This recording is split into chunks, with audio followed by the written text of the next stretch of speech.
On va tout de suite mettre les pieds dans le plat, si j'ose dire. La machine est lancée, Kamala Harris 2024.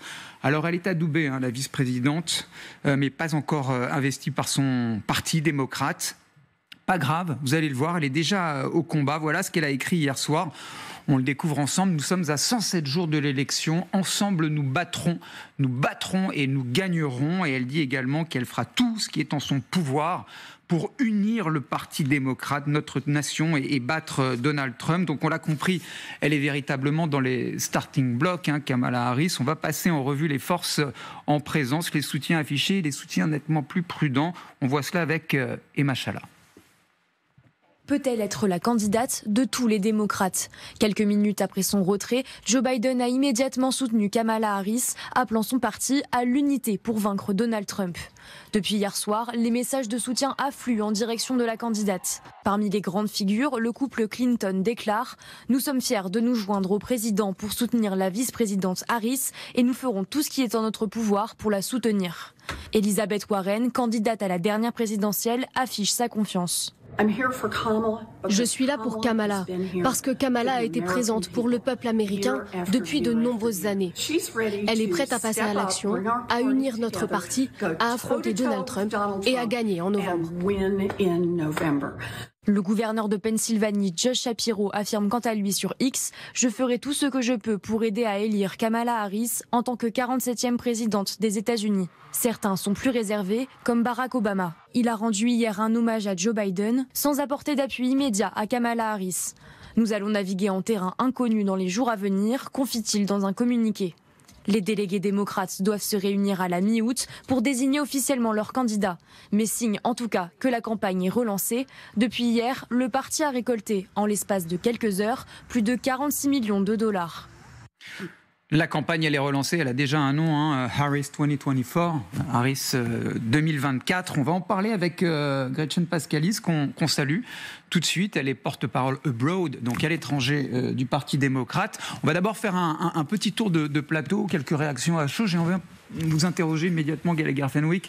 Vous avez cette singularité, vous êtes français, vous êtes américain. Alors, vraiment à chaud, est-ce que c'est plié ? Elle va remporter l'investiture, Kamala Harris ? Alors, le montant qui est mentionné tout à la fin du sujet est un record historique. C'est-à-dire qu'il n'y a pas de précédent sur la scène politique américaine d'un candidat ou d'une candidate qui, en 24 heures, lève entre 50 et 60 millions de dollars. C'est-à-dire qu'une heure après la décision de Joe Biden, la campagne a levé 5 millions de dollars.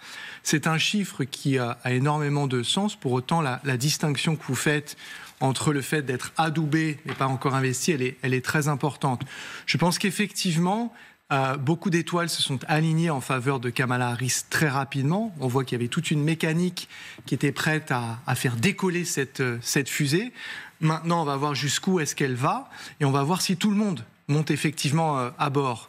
Vous savez que on attend beaucoup, notamment d'entendre parler quelqu'un de très influent et potentiellement très gênant du côté démocrate, c'est Joe Manchin, qui est un sénateur de Virginie occidentale, qui était démocrate, qui se fait enregistrer comme républicain, qui pourrait se faire réenregistrer comme démocrate pour éventuellement présenter une candidature entre guillemets dissidente.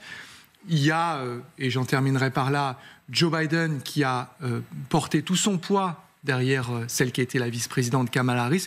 Il y aura une vraie interrogation sur pourquoi est-ce qu'il ne l'a pas fait plus tôt, et puis surtout pourquoi est-ce qu'il n'est pas resté fidèle à sa promesse d'être un président de transition. Et de ce point de vue-là, la voie semble être toute tracée pour Kamala Harris. Mais il y a aussi d'autres interrogations qui continuent quand même de planer, et pas des moindres. Je suis sûr qu'on aura plein de temps pour en discuter toutes et tous ensemble. Et oui, Elsa, Gallagher, il vient de l'évoquer, bon, la fusée est parée au décollage. Il y a un homme qui doit s'exprimer, vous en avez parlé également, c'est Joe Biden. Il l'a dit dans ses lettres aux Américains, il va s'adresser à la nation. Est-ce que de ce point de vue-là, ça pourrait véritablement changer la donne ? Est-ce que les délégués démocrates attendent le mot, l'onction verbale de Joe Biden ? Oui, très probablement, mais je pense qu'il doit aussi s'exprimer pour revenir sur les raisons fondamentales et le processus de prise de décision qui l'a amené à se retirer officiellement de la course. Et il y a eu une volonté de scinder en deux ce discours et cette prise de parole de Joe Biden. D'abord quelque chose d'assez lapidaire, puis le passage de flambeau à Kamala Harris. On va revenir, je pense que les Américains sont en droit d'attendre une explication beaucoup plus longue de la part de leur président.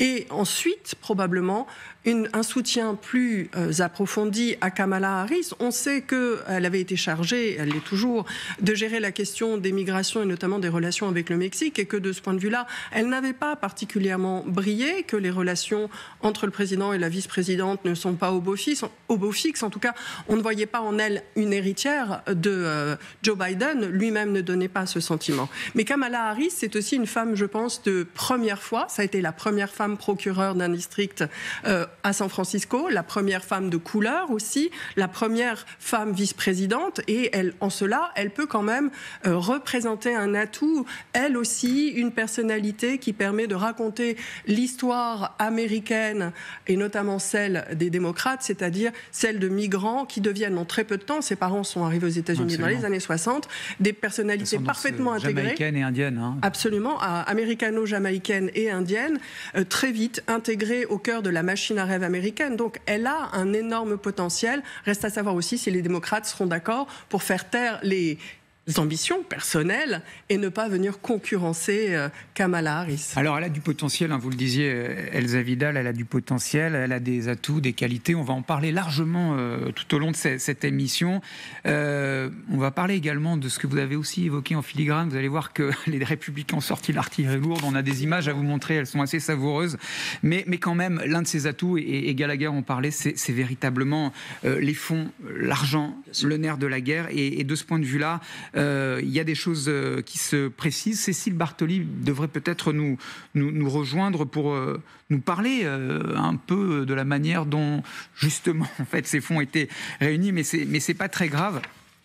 46 millions de dollars, on en a parlé un petit peu déjà avec Gallagher Fenwick. Il y a des vice-présidents qu'elle a contacté, Kamala Harris, et Cécile Bartoli nous rejoint, on va se parler dans un instant, des vice-présidents. Il y a une galaxie, et il y a donc des ambitions qui sont clairement affichées, hein, évidemment, par Kamala Harris. On va le découvrir à l'image. Les gens qui sont autour d'elle, on voit des visages que les Français ne connaissent pas nécessairement, mais qui peuvent être effectivement des candidats de poids sur un ticket. Une femme. Les Américains non plus ne les connaissent pas. Les Américains ne les connaissent pas non plus. Mais en tout cas, j'ai une question à vous poser, Michel Goya. Donc, cette femme, encore une fois, et pour les raisons qu'évoquait Elsa Vidal, elle a des qualités. C'est une femme, elle a une ascendance indienne, américaine, jamaïcaine. Elle peut être l'objet d'un tir de barrage également de la part de Trump dans une société ultra polarisée. Est-ce que de votre point de vue sécuritaire, peut-être même militaire, ça pose ou ça installe un danger ? Sans doute, peut-être. Enfin, vous savez, les meilleurs pronostiqueurs de la vie politique américaine, des élections, en tout cas, ce sont les bookmakers. Les bookmakers américains, c'est statistiquement, historiquement, ce sont eux qui ont toujours le mieux prédit ce qui allait se passer. Et là, ce qu'on constate, j'ai regardé ce matin, avant l'attentat contre Donald Trump, on estimait que Donald Trump avait 65% de chances de l'emporter. C'est vraiment la limite au-delà de laquelle, après, les choses sont pliées. Après l'attentat, on est monté à 69%. C'est-à-dire que là, c'était quasiment assuré. Mais là, depuis l'annonce de son renoncement, les probabilités de victoire de Trump sont tombées à 60% d'un coup. C'est-à-dire que le renoncement de Trump et l'adoubement de Kamala Harris, même s'il n'est pas encore terminé, a eu 2 fois plus d'impact, par exemple, sur les événements, sur cette campagne, que l'attentat contre Trump. Et surtout, c'est une chute assez spectaculaire qui montre qu'il y a quand même un doute effectivement sur l'avenir, qu'il y a peut-être du côté républicain un espoir, et que dans tous les cas de figure, cette campagne va peut-être enfin s'animer et porter sur plein d'autres choses. Maintenant, oui, pour répondre à votre question, il y a déjà une polarisation. On a quand même eu effectivement un attentat, tentative d'assassinat une semaine, le week-end dernier, contre un candidat qui ne venait pas forcément de là où on aurait pu l'attendre, même si, comment dire, il y a toujours un thème majeur dans la vie politique américaine, c'est la peur de la tyrannie. Les attentats, quasiment la totalité des attentats qui ont eu lieu contre des présidents, des vice-présidents ou des candidats, c'était au nom au nom de la liberté et pour empêcher la tyrannie. Là, il peut y avoir polarisation, effectivement, dans la mesure où Trump attire quand même à la fois énormément de fidèles quasiment sectaires, et en même temps d'ennemis quasiment violents, on va dire, parce qu'il incarne justement quelque chose qui apparaît comme dangereux à la démocratie. Mais Kamala Harris, de l'autre côté, peut représenter pour un part de l'électorat ce côté gauchiste, ce côté, allez, on va dire woke, qu'il déteste également et à qui il reproche également souvent l'usage de la violence. Et elle va, dans tous les cas de figure, attirer maintenant les foudres, elle va attirer les critiques, les insultes, pour parler clairement. C'est déjà le cas sur sa personne, sur son passé, et c'est très violent. Cette campagne est quand même malgré tout une des plus violentes qu'on ait connue aux États-Unis, dans un contexte qui effectivement évoque aussi la polarisation qu'on a pu connaître dans les années 60 ou la violence qu'on a pu connaître dans les années 60. Donc oui, on n'est pas à l'abri d'événements surprenants et d'événements pour le coup violents encore dans les 3 mois qui viennent. Ouais, tout est absolument possible, hein. Je vous rejoins, Michel. On va vous interroger un tout petit peu sur la manière dont Kamala Harris, donc, qui est adoubée par le président mais pas encore investie, arrive quand même avec le panier ou les caisses bien remplies. L'argent, c'est le nerf de la guerre, Cécile. Oui, on le sait, ça fait souvent la différence. À la fin, en 2020, Joe Biden avait levé 1,6 milliard de dollars contre 1,1 milliard pour Donald Trump. Et à la suite de l'annonce du retrait de Joe Biden, eh bien en quelques heures, le Parti démocrate a levé 46,7 millions de dollars. C'est le groupe Act Blue, chargé de la récolte des fonds en ligne pour les démocrates, qui a donné l'information sur X. À 21h, les sympathisants de la base ont récolté 46,7 millions de dollars après le lancement de la campagne de la vice-présidente Kamala Harris. Il s'agit de la journée de collecte de fonds la plus importante du cycle 2024. Les petits donateurs sont motivés et prêts à affronter cette élection. Alors, est-ce vraiment lié au lancement dans la course à la présidence de Kamala Harris ou au renoncement de Joe Biden? Difficile de savoir. En tout cas, cet argent, il fait du bien pour le camp démocrate, car plusieurs de leurs gros donateurs avaient suspendu leurs dons, comme le cofondateur de Netflix ou la petite fille de Disney. Et fait très rare, le président sortant avait pour l'instant récolté moins de fonds que son adversaire Donald Trump. 432,1 milliards contre 332,4 milliards de dollars pour les démocrates. La plus grosse levée de fonds pour les républicains, c'était le 31 mai dernier. À l'annonce de la condamnation de Donald Trump au pénal, son parti avait levé 52,8 millions de dollars en 24 heures. Alors cet argent, il est évidemment primordial. Il permet notamment de payer la diffusion des spots, d'organiser des meetings, d'essayer de mobiliser les indécis. En tout cas, le candidat démocrate qui sera désigné récupérera les fonds déjà récoltés par Joe Biden. Gretchen Pascalis, vous nous attendez par Skype, vous êtes la représentante des démocrates abroad, donc pour l'étranger. On a entendu Cécile Bartoli, avec des éléments très très factuels, de l'argent dans les caisses. C'était la bonne décision à prendre, il fallait que Joe Biden renonce, et maintenant ? On peut que poser cette question vraiment à Joe Biden lui-même, qui n'a pas encore expliqué ses raisons. Mais tout ce qu'on sait, c'est qu'il a forcément écouté les préoccupations de son entourage. Et puis, il a fait ce choix pour donner les meilleures chances au Parti démocrate de remporter les élections et de ne pas avoir une autre présidence Trump. Alors, on va revenir vers vous, mais justement, je vais me tourner vers Oleg Kobzev. Justement, elle soulève un point très intéressant. Il y a des stratégistes démocrates qui regardent un petit peu comment les swing states, c'est-à-dire les États clés, sont sur le point de basculer ou non. Pensez que c'est ça qui peut faire pencher la balance à un moment donné dans l'esprit de Joe Biden? Renonce Joe Biden parce que là, le chemin n'existe plus vers la Maison-Blanche? Alors c'est toujours ces États qui jouent un rôle extrêmement important. Ce sont ce qu'on pourrait appeler en français les États bascules, the swing states en anglais. Et là, il est clair que, comme beaucoup d'autres portions de l'électorat, Joe Biden était en train de les perdre. Il était en train de perdre ces États parce que sans doute les électeurs qui hésitent d'un côté ou de l'autre se sont dit non, il n'a aucune chance de gagner, ce n'est pas la peine. Alors peut-être certains auraient été encouragés du coup à voter pour Trump. D'autres, plutôt démocrates, se sont dit non, ni l'un ni l'autre. Et c'est ainsi qu'on a pu perdre beaucoup de voix. Certainement, Kamala Harris a plus de poids que Biden, même dans ses États. Rappelons-le, oui, elle attire des woke, oui, elle attire les voix des minorités, mais aussi, il ne faut pas oublier qu'elle a tout un passé de procureur, alors, certes, qui fait peur à l'aile gauche des démocrates, mais qui justement peut rassurer ces centristes ou ces gens qui ne sont ni vraiment démocrates, ni républicains militants, et qui hésitent entre l'un et l'autre, et qui font effectivement la bascule à chaque élection présidentielle, et qui peuvent voir qu'effectivement elle a été très dure en ce qui concerne les criminels, les accusés. Elle a été, she was tough on crime, comme on peut dire en anglais. Elle a été dure en ce qui concerne c'est-à-dire quand elle était à son poste de procureur. C'était une procureure dure. Pareil pour l'immigration, d'ailleurs. Elle est immigrée elle-même, mais justement, alors encore une fois, l'aile gauche du Parti démocrate n'est pas si content à cause de son manque de compassion ou de militantisme pour aider, pour améliorer la vie des immigrés.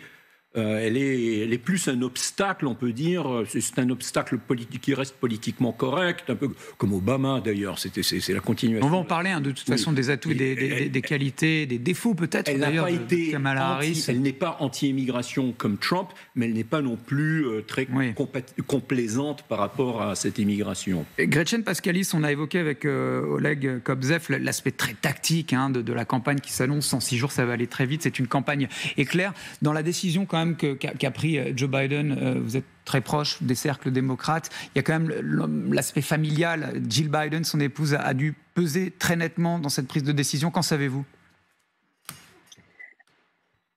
Tout ce qu'on sait vraiment, c'est que la relation entre Joe Biden et sa femme est très proche, effectivement, mais on n'a pas d'informations qu'elle a influencé son choix ou pas pour l'instant. Ça va être une campagne difficile de votre point de vue ? Convaincre des délégués d'investir Kamala Harris dans un temps record ? Tout va vite aux États-Unis, donc je n'ai pas trop peur. Je pense que vraiment ce changement, ça donne vraiment un élan d'enthousiasme aux démocrates et plutôt chaos et panique chez les républicains. Kamala Harris a beaucoup d'atouts. J'ai entendu souvent qu'elle est un peu invisible comme vice-président, mais en fait, c'est vraiment le rôle du vice-président qui fait que cette personne est toujours dans l'ombre. Et Kamala Harris, elle a été impliquée sur plusieurs projets très importants et elle a obtenu des financements pour, par exemple, les projets environnementaux, pour lutter contre le dérèglement climatique, pour financer le développement des énergies renouvelables, financer les améliorations en soins maternels, surtout au niveau des minorités. Et je peux en continuer. Elle est vraiment impliquée à la Maison-Blanche dans plein de projets différents et elle est très compétente. Elle est très compétente. En tout cas, les jeux ne sont pas faits. On va prendre la direction de Washington où notre envoyée spéciale, Hélène Bonnet, nous dit justement que tout reste à faire pour Kamala Harris. Oui, absolument. Il va falloir choisir le candidat démocrate et les seuls qui peuvent le faire, eh bien, ce sont les délégués, du parti. Alors, habituellement, ils le font en se basant sur les résultats de la primaire démocrate. En mars, c'est Joe Biden qui l'avait emporté.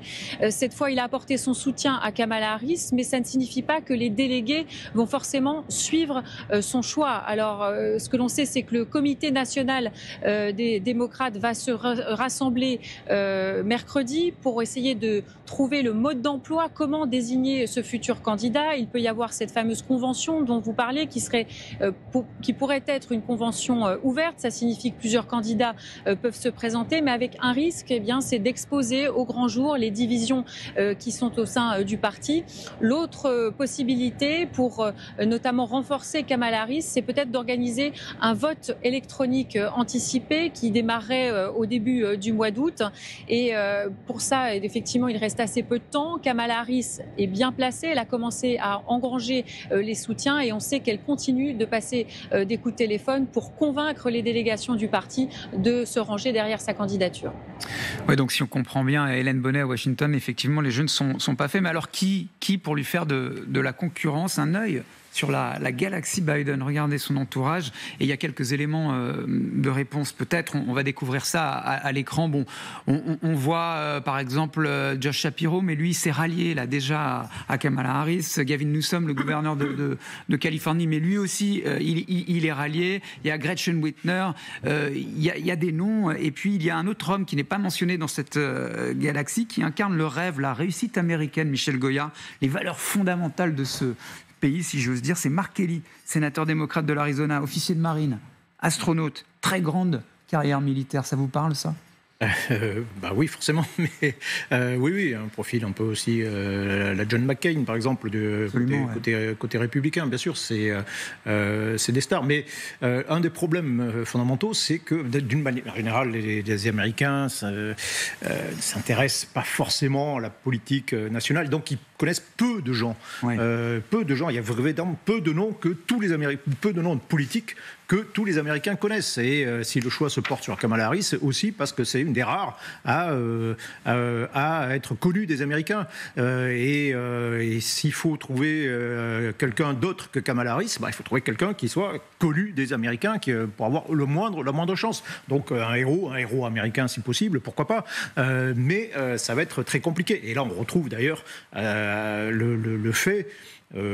comment dire, pour dire simplement, Joe Biden aurait fait ce renoncement, aurait fait le discours qu'il annonce il y a un an, il serait parti par la grande porte de l'histoire et il aurait pu préparer effectivement la succession et faire un choix beaucoup plus, plus apaisé, et plus rationnel, plus dans son successeur. Là, tout se fait dans l'urgence maintenant. Ouais, tout